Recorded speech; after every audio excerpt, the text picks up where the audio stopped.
everyone, it's Lilo and welcome back to Credit Tip Tuesday. This week we'll be telling you about the top 10 finance books that you need to read. As always, if you like this video, be sure to subscribe, like, and comment.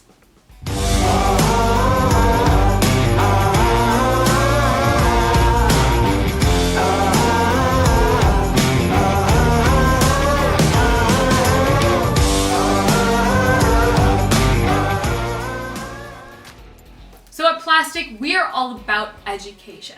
And while for some, education may mean enrolling in a 4-year university, 2 or 3-year college, or maybe taking classes at their local secondary school or online, education can also mean educating yourselves with books. That's why we've got the 10 best finance books that you've got to read right now. So let's jump right into it.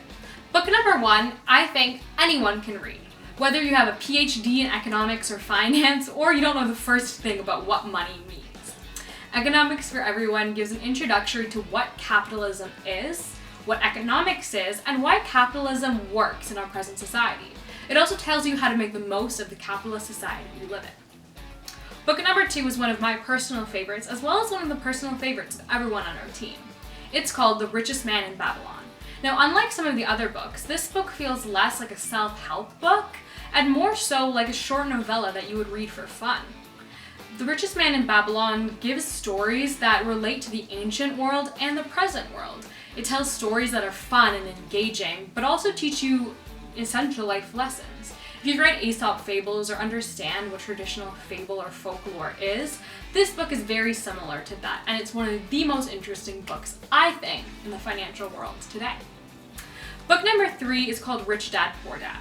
Now, the author of this book discusses how his experiences growing up affected him later in life, and how this may have affected you as well.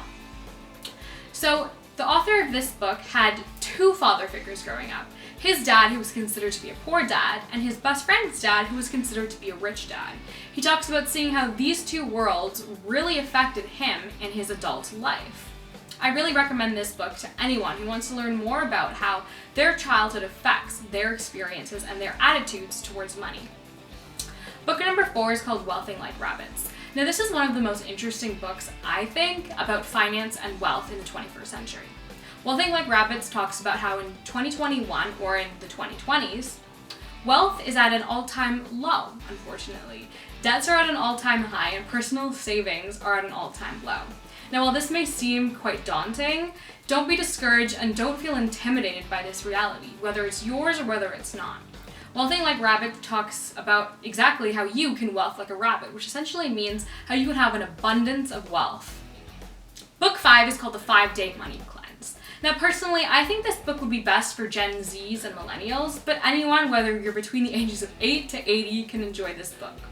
It talks about how seeing a lot of people around you have the utmost success while you're kind of stuck may be a little bit intimidating. The 30-Day Money Cleanse is kind of a 30-day challenge that challenges you to change your mindset about money and change your ways of saving and spending. Similarly, book 6, now excuse my pronunciation, I'm not sure if this is the correct pronunciation, but let me know if you know how to speak Japanese and if this is, and how you pronounce this word.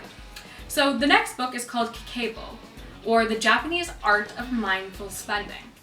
This book is similar to the last one because it gives you kind of tips and tricks on how you can spend more wisely and more mindfully.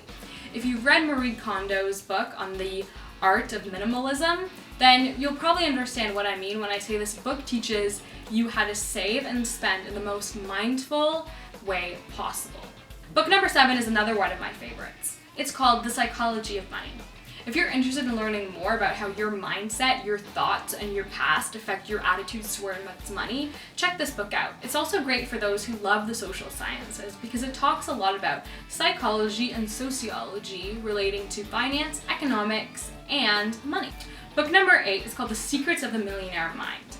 Now, this book is really interesting because it talks about how some of the richest people stay rich and how you can apply some of the mindsets millionaires have to your life. Book 9 is called The Intelligent Investor. Now, this is a great book if you're really getting into investing and finance. If you're interested in reading one of our blog posts about investing, check out our blog below. This will give you a little bit of an introduction before you get started on this book. The Intelligent Investor is marveled as one of the best finance and investing books on the planet, with insanely successful investors like Bill Gates and Warren Buffett saying that this is what got them started in investing. Check this one out. And book 10 is called Beat the Bank. It talks about how we can make the most of the system because often, unfortunate as it may sound, the system sometimes is stacked against us. So it talks about how you can make the most out of the system and come out on top. But if you're interested in learning more about what these books are really about, check out our newest blog post. We give short paragraphs on what they're about and whose we recommend reads them. But as always, you can check out all of our Credit Tip Tuesday blogs below, and I'll see you next week for some more riveting blogs about credit and finance. Bye for now!